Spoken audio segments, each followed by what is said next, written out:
Halo, Shalom, saudaraku yang dicintainya tanpa syarat, yang dikasihinya tanpa batas, dan yang diberkatinya tanpa sebab.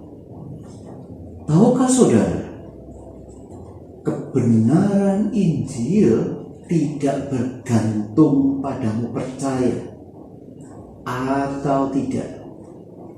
Namun saudara dan saya menikmati keuntungannya saat kita mempercayainya.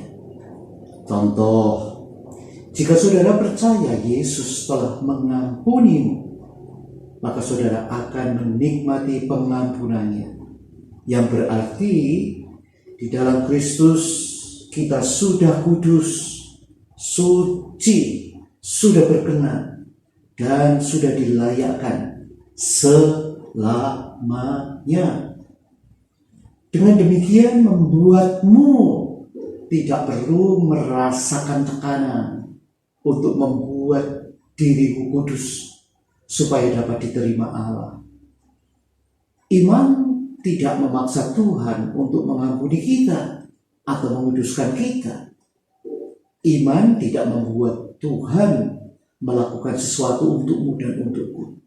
Sebaliknya, iman adalah respon positifmu terhadap apa yang telah dilakukan Allah. Iman mengakui setiap hal baik yang sudah kita miliki di dalam Kristus, kata 2 Petrus 1 ayat 3. Dalam Kejadian 26 ayat 12, maka menaburlah Ishak di tanah itu, dan dalam tahun itu juga ia mendapat hasil 100 kali lipat, sebab ia diberkati Tuhan. Sepertinya dalam ayat ini ada upaya Ishak untuk menabur dan berhasil, dan biasanya orang mengklaim keberhasilan adalah upah kerja keras. Dan dampaknya, mobil berjubel di garasi sebagai pajangan untuk menaikkan citra diri, dan sebagainya, dan sebagainya. Namun saudara, penulis Kejadian 26 ayat 12 mengatakan, semua itu sebab atau karena ia diberkati Tuhan. Pastilah bila saudara menabur biji timun, saudara mendapatkan buah timun, bukan? Atau menanam semangka, saudara dapat buah semangka.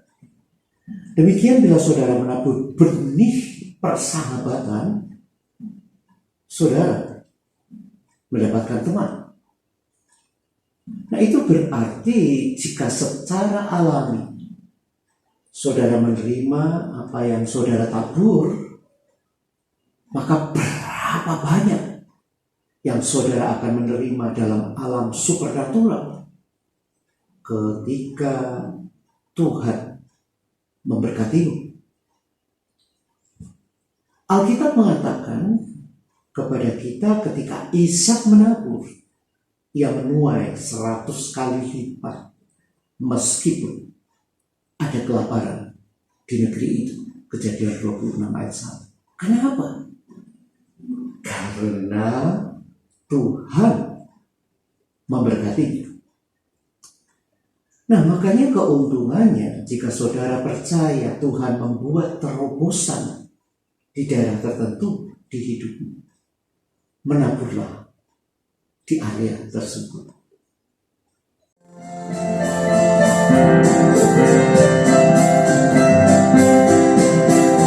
Dalam hatiku ada kembang, Yesus tak membisa dosa, aku tidak lagi mengejar, karena Tuhan berjaga.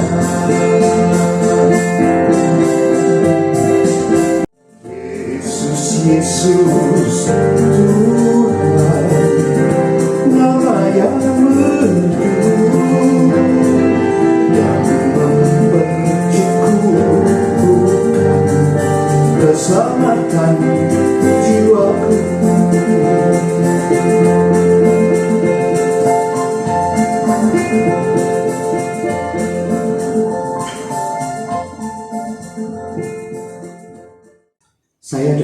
istri mengalami keadaan tersebut.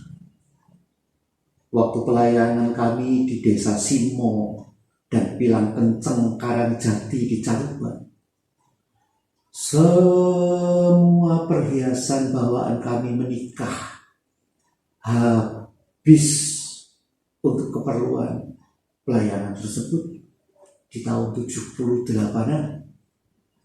Sehingga sungguh kami tidak punya apa-apa.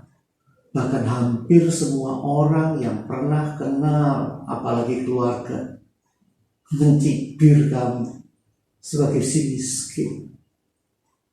Tapi sekarang, sejak Tuhan yang tidak mau berhutang mengembalikannya pada periode pertama dalam penyelesaian tanah di Keraksaan, bukan dengan ratusan ribu, tapi dengan ratusan juta rupiah. Dan itu masih akan dinyatakan di periode kedua berikutnya. Karena itu sudah disediakan bagi kami. Justru di tengah pandemi ini. Sebagaimana kesaksian seseorang yang berbagi dengan saya, bagaimana dia merupakan salah satu dari 20 karyawan yang dipromosikan di perusahaannya dan diberi peningkatan secara ajaib dalam gajinya. Padahal saat itu terjadi penurunan ekonomi di negara tersebut. Sehubungan dengan pengadaan peralatan olahraga di tempat kerjanya. Tahu saudara, jumlah gajinya lebih dari 10 kali lipat. Hal itu berhubungan dengan apa yang telah ia tabur ke dalam kerajaan Allah pada pelayanannya yang sama di tahun sebelumnya.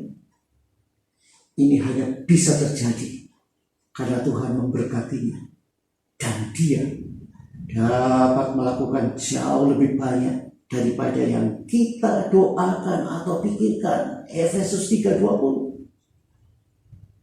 Entah uang, entah waktu yang saudara kembalikan atau berikan kepada Tuhan, yang semuanya toh berasal dari Tuhan, bukan?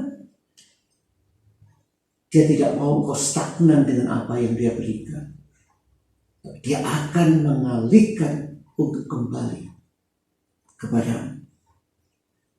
Misalnya saudara memiliki 24 jam sehari, sebagaimana semua orang yang lain, bukan?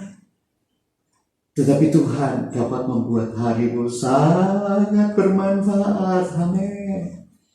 Dan bahkan setelah melakukan semua yang perlu dilakukan, saudara akan menemukan bahwa masih punya waktu yang luang, yang fresh untuk beristirahat. Bahkan ketika saudara tidak punya apa-apa untuk diberikan, tetapi doamu tidak akan kembali kepadamu dengan sia-sia. Tuhan akan menjawab doamu. Sebagaimana Ayub kehilangan semua yang dia miliki. Dia berdoa untuk teman-temannya dan Tuhan tidak hanya memulihkan kerugiannya, tetapi dia juga memberi Ayub 2 kali lebih banyak dari sebelumnya, kata Ayub 42 ayat 10. Jadi di sini tidak ada yang tidak diberkati Tuhan. Mulailah menabur benih di area tepat yang saudara percayai, di mana Tuhan tidak lama lagi akan membuatmu kelimpahan panen. Makanya jika saudara percaya Tuhan membuat terobosan di area tertentu dalam hidupmu, menaburlah di area tersebut. Yakinlah, kita pasti, sekali lagi, pasti mengalami panen yang berlimpah. Haleluya.